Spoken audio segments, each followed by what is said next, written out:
The Dollhouse Bride. The doll arrived 1 week before my wedding. There was no return address, no note, and no indication of who had sent it. The box was waiting on the front porch when I came home from work.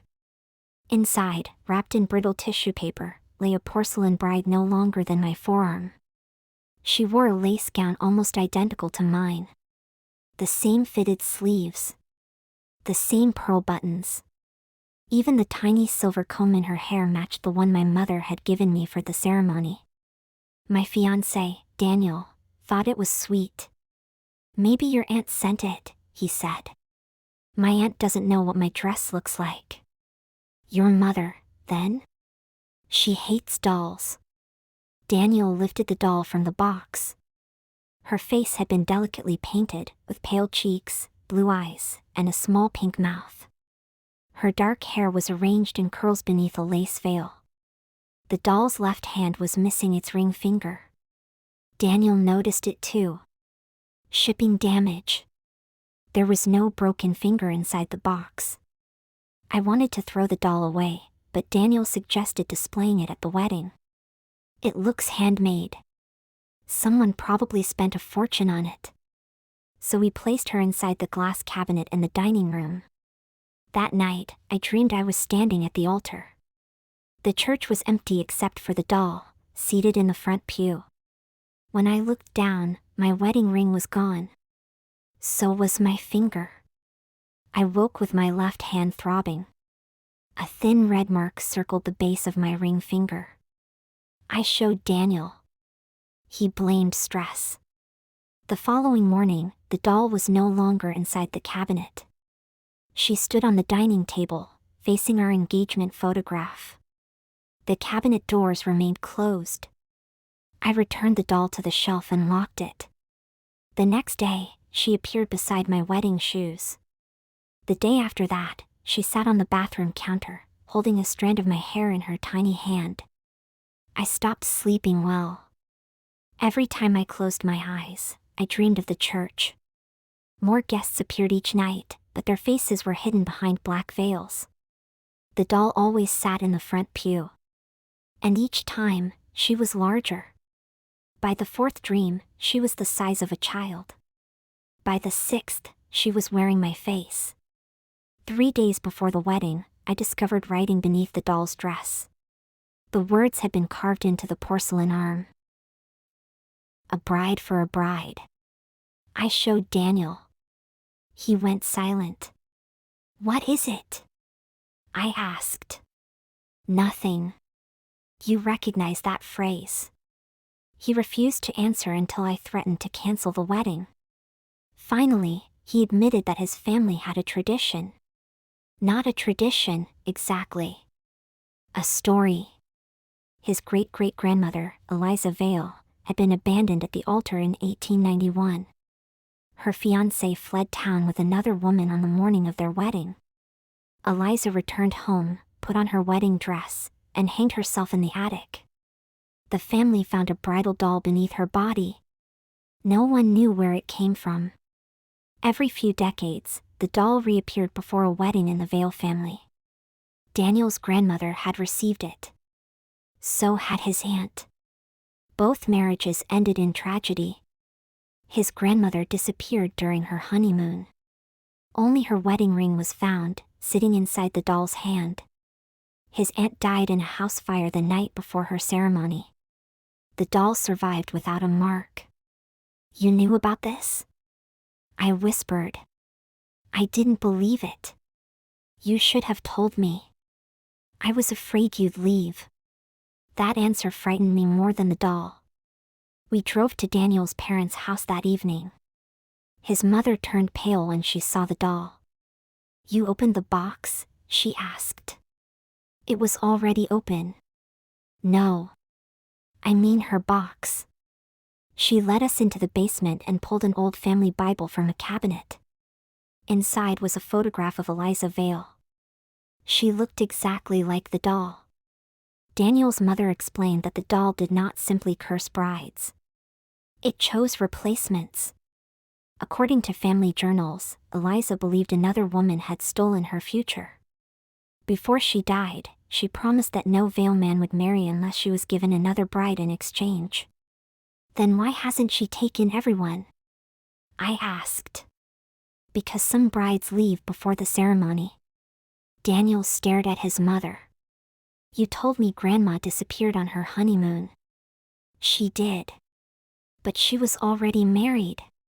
His mother's eyes filled with tears. The ceremony is what binds the bride to her. I removed my engagement ring and placed it on the table. The doll's head snapped toward me. All three of us screamed. A crack formed across her face. Black liquid leaked from one eye. Daniel grabbed the doll and threw her into the fireplace. The flames rose instantly. For several seconds, the porcelain bride burned. Then every light in the house went out. From inside the fireplace came the sound of a woman sobbing. The flames turned blue. The doll stepped out. She had grown. She stood nearly 4 feet tall, her scorched dress trailing smoke across the floor. Her painted mouth moved. In a dry whisper, she said, "The bride has been promised." We ran. Daniel's mother locked the basement behind us, but something struck the door from the other side hard enough to splinter the frame. We drove back to our house and packed our belongings. The wedding was canceled that night. I called the church, the venue, and every guest. Daniel cried and begged me not to leave him. I told him I loved him, but I would not die for his family's secret. I stayed at a hotel across town. At midnight, someone knocked on my door. Daniel stood in the hallway, soaked from the rain. "I'm sorry," he said. "I should have told you everything." I let him inside. For an hour, we talked. He promised we would leave the state and never see his family again. Then he knelt beside the bed. "I don't care about the ceremony," he said. "I only care about you." He took my engagement ring from his pocket. My heart stopped. "I left that at your parents' house." I went back for it. Behind him, the hotel curtains moved. The doll stood near the window. She was full-sized now. A woman in a burned wedding dress. Her porcelain face had cracked open, revealing something dark and wet beneath it. Daniel did not turn around. He took my hand. "Marry me," he said. But the voice did not come from his mouth. It came from the bride behind him. Daniel's fingers closed around mine. The ring slid onto my hand by itself. The room changed. The hotel walls stretched upward, becoming stained glass windows. Rows of veiled figures appeared on either side of us. Organ music groaned from somewhere in the darkness. Daniel stood at the altar in a black suit. His face was expressionless. The porcelain bride waited beside him, wearing my veil. A voice asked, "Do you accept?" I tried to say no. My mouth would not open. The bride lifted her left hand. She now had 5 fingers. I looked down. Mine had 4. Blood soaked my sleeve. The congregation began to clap. I threw myself at the nearest stained glass window. The glass shattered. I fell through it and landed on the hotel carpet. The room returned to normal. Daniel lay unconscious beside the bed. The doll was gone. So was my ring finger. Doctors could not explain the wound. They said it looked surgical, though no blade had been used. Daniel and I separated. He eventually married someone else. I know because a wedding announcement appeared online last year. His new wife was smiling beside him in a beautiful white gown. On the table behind them sat the porcelain bride. She had 4 fingers again. 3 months after the wedding, Daniel's wife disappeared. Police searched the house and found no sign of her. Only her wedding ring remained. It was discovered inside a miniature dollhouse in the attic. And seated beside it was a new porcelain doll. She wore a tiny replica of the missing woman's dress. Her painted face was frozen in terror. Her left hand was missing one finger. Daniel has announced another engagement.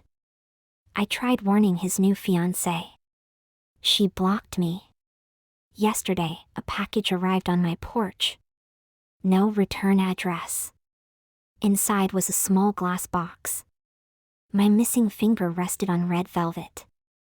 Around it was a silver wedding band. Beneath the band, someone had written, "The bride may leave. The wife belongs to me."